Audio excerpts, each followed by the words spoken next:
welcome back to my channel. Hope you're all doing well out there. And today we're going back to the early 80s for a Canon Films movie, a slasher film at that. But before we do that, do me a favor, like, comment, and subscribe. Subscribe. I greatly would appreciate that. Also, as always, a shameless plug for my TeePublic store. I'll leave a link for that in the description box below. And yes, we're going back to the year 1980 for a Canon Films slasher movie, and this one's called Schizoid. Schizoid came out September 5th of 1980. It's rated R. It's an hour and 29 minutes long. Had a budget of $350,000, and upon release, I can't tell you how much it made. I read where it made over $4 million, but there was nothing concrete, so I don't know how much money it made when it was released that year. This was written and directed by David Paulson. David Paulson had only directed one other feature film the year before this. He directed a horror movie called Savage Weekend in 1979. I've never seen that.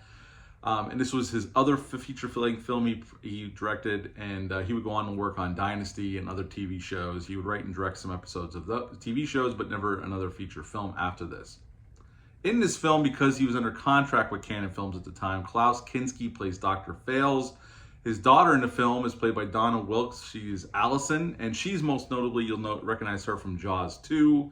And Mariana Hill plays Julia. She is an advice columnist for this newspaper. And Christopher Lloyd, yes, that Christopher Lloyd plays Gilbert. He is a maintenance man. And this is obviously pre-Back to the Future fame, Doc Brown fame.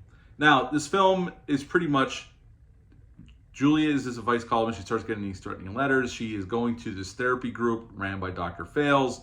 And all of a sudden, people start disappearing and getting murdered from this therapy group. One by one, mostly with giant scissors, they're getting killed. Basically, you don't see a lot of gore. There's blood thrown around. It's not overly gory, but it definitely has that early 80s kind of sleazy feel to it, which I'm all here for. Now, the other thing going on is Dr. Fales is sleeping with more than one of his patients out of this group. So there are some sex scenes, so there's some nudity here as well. And they do throw red herring after red. There's a ton of red herrings in this movie. I think I lost track of how many red herrings there are. They set up a lot of people to possibly be the killer here.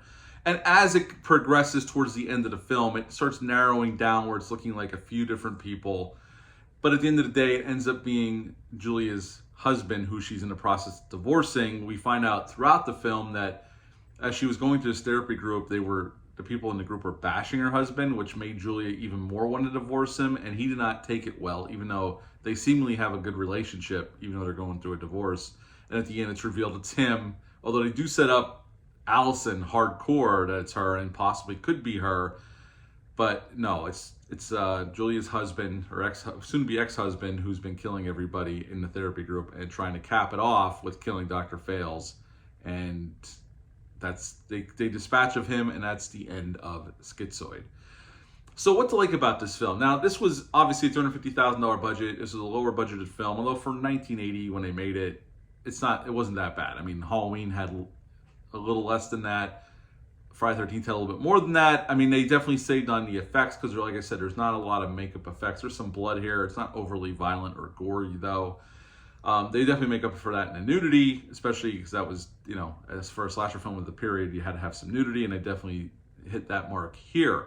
I think the acting's pretty good. I mean, Klaus Kinski, I think this is the first film I think I've ever seen him in. I've probably seen him in something else. I'm just blanking on it. I know he was most notable for being very difficult to work with. And I know even on this film, I read some stuff I'm not going to go into, that he was difficult in some scenes on set, that some of the women had problems with him. If you want to research that, you can. It's online. You can check it out for yourself. But I thought he was good here as a doctor. I mean, he's a red herring in himself. I mean, he looks shady right from the beginning, although as the movie goes on, he becomes less likely to be one of the killing suspects, and his daughter definitely takes up that mantle because she's shown to have her own mental health problems from her mother dying of cancer. She can't handle that. She thinks her father's ignoring her, so she's acting out as well. So, she's definitely high up on the possible killer suspect list. And he becomes less. And they play up Christopher Lloyd as a possible killer as well. And it even looks like at one point it might be him as well, but then it ends up being her husband, or soon-to-be ex-husband. The movie, I mean, this moves pretty quick. It's an hour and 29 minutes long. There's not a whole lot of wasted time here. They really do get into it, and they keep the plot moving. I'll give them that. The directing's okay. It's not the greatest directed movie.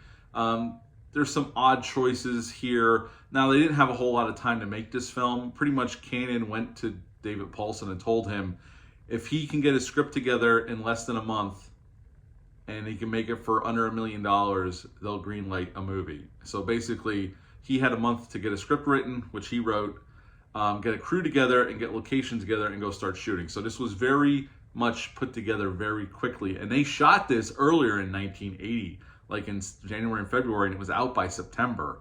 That's when it was first released, and it got, I think it was a limited release in LA, then it went a little bit wider. So this was a very fast production, and so they were shooting quickly. So I can forgive some of the directing choices that I didn't really agree with, but yeah, so they were under the gun here. It was shot in LA as well. This isn't the greatest slasher film. This is not going to make anybody's top 50 or even top 100 slasher films, but you know what? I had a good enough time with it. It's on Tubi for free if you do want to check it out. I haven't ever seen this before. It's the first time watch. I've wanted to see it. Last year I reviewed Schizo, was a kind of a similar version of this, but a British version of it. I think that movie's slightly better than this one, but for an early slasher film of the early 80s, I kind of dug it. Again, I won't be in a hurry to go rewatch it again, but it's a decent little slasher film.